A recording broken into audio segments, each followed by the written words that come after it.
वालेकुम students. Chapter number 17 कर रहा हूँ। आज हम कॉम्पटन इफेक्ट के न्यूमेरिकल्स करेंगे।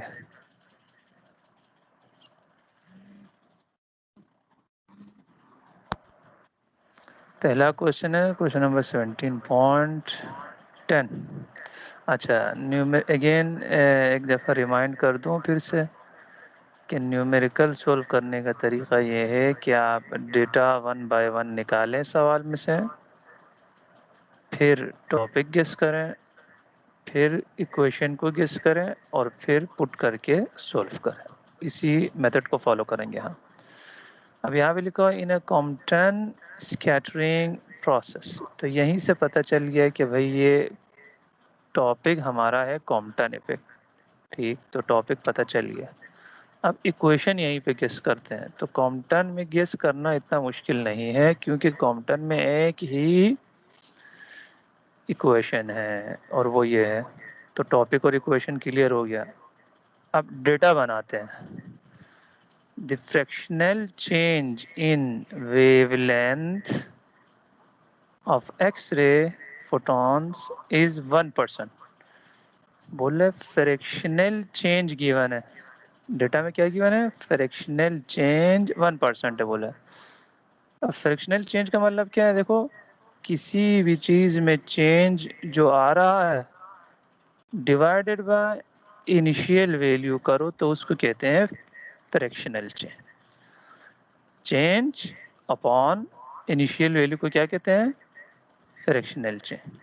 अब यहाँ पे परसेंटेज में दिया हुआ है, तो मल्टीप्लाई बाय 100 करेंगे तो फ्रैक्शनल चेंज परसेंटेज में आएगा। तो इस सवाल में बस ये एक इम्पोर्टेंट चीज़ है कि फ्रैक्शनल चेंज का मतलब क्या है और परसेंटेज ऑफ फ्रैक्शनल चेंज किस तरह आता है। इस तरह आता है जैसे मैंने बता दिया, वाकई ईजी है। अब आगे क्या पूछा है आपसे? At an angle of theta is equal to 120।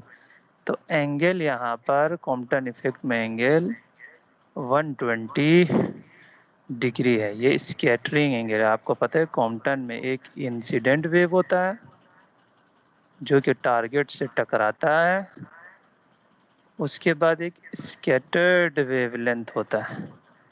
वो जो स्कैटर्ड वेवलेंथ है उसका ये जो एंगल है इसको हम नाम देते हैं स्कैटर्ड एंगल। ये बोला 120 डिग्री। ठीक, अब आगे क्या पूछा आपसे? Find the wavelength of X ray used in experiment. अब आप बताओ कौन सा वेवलेंथ हमने यूज किया है। मतलब आपको निकालना है इंसिडेंट वेवलेंथ। क्या निकालना है बेटा? Incident wavelength. इसको हम नाम देते हैं लेमडा 1। तो डेटा कंप्लीट हो गया बेटा। डेटा कंप्लीट हो गया। टॉपिक भी हमें पता है, इक्वेशन भी हमारे पास मौजूद है। इक्वेशन को लगाते हैं। ये लो, लगा दिया इक्वेशन। अब h Planck's constant, am not rest mass of electron, ये भी constant. c speed of light, ये भी कांस्टेंट। ये सारे कांस्टेंट वैल्यूज आपको पेपर में दिया जाएगा और बुक में दूसरे क्वेश्चंस में गिवन।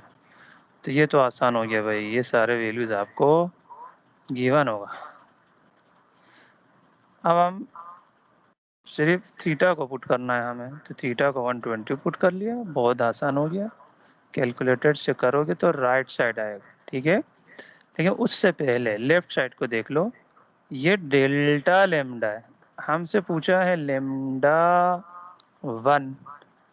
अब डेल्टा लेमडा को किसी तरीके से लेमडा 1 में कन्वर्ट करना होगा। उसके लिए हम ये वाला डेटा यूज करेंगे, यानी फ्रैक्शनल चेंज वाला। हमें लेमडा 1 चाहिए, यानी डेल्टा लेमडा को रिप्लेस करना है। तो इसमें से डेल्टा लेमडा निकालो। लेमडा 1 को 1 से मल्टीप्लाई करो, ऊपर लेके जाओ, 100 को लाके इधर डिवाइड कर दो, यानी लेमडा 1 ऊपर गया, लेमडा 1 ऊपर गया और 100 नीचे आया। Divided by 100। ठीक है, तो इस तरीके से आपके पास क्या बचेगा, इधर लेमडा बचेगा। तो डेल्टा लेमडा बचेगा, डेल्टा लेमडा हो गया लेमडा 1/100। तो ये इस तरीके से आया। अब आपका काम आसान हो गया, अब लेमडा 1 हम फाइंड कर सकते हैं। 100 को उस तरफ लेके जाके मल्टीप्लाई करो, तो यहाँ लाके मल्टीप्लाई करना है। ये लो, टाइप करते हुए मैं भूल गया, ये लगा दिया, मल्टीप्लाई बाय 100। अब आप कैलकुलेट करो तो आंसर आएगा बेटा मीटर। ये हो गया पहला क्वेश्चन। अब सेकेंड क्वेश्चन करते हैं। X-ray of wavelength lambda naught are scattered from a carbon block at an angle of 45। तो स्कैटरिंग एंगल बोल रहा है 45 है, और स्कैटर्ड से हमें पता चला ये कॉम्पटन इफेक्ट का सवाल है। तो एंगल हमें मालूम है, टॉपिक हमें पता चल गया, इक्वेशन फिर हम गेस कर सकते हैं कि ये है, एक ही इक्वेशन।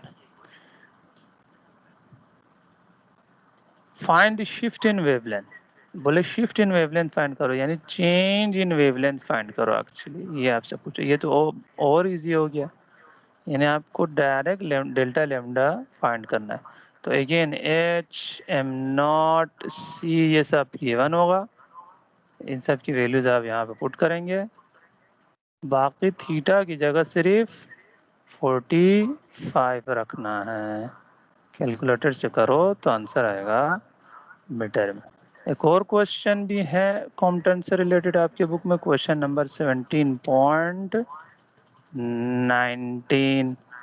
बिल्कुल सेम क्वेश्चन है, सिर्फ स्कैटरिंग एंगल की वैल्यू चेंज है, मेरा ख्याल में 90 डिग्री है। तो बिल्कुल सेम होगा, आप सिर्फ एंगल की जगह 90 पुट करें। ठीक है बेटा, तो ये हो गया कॉम्पटन इफेक्ट के न्यूमेरिकल्स।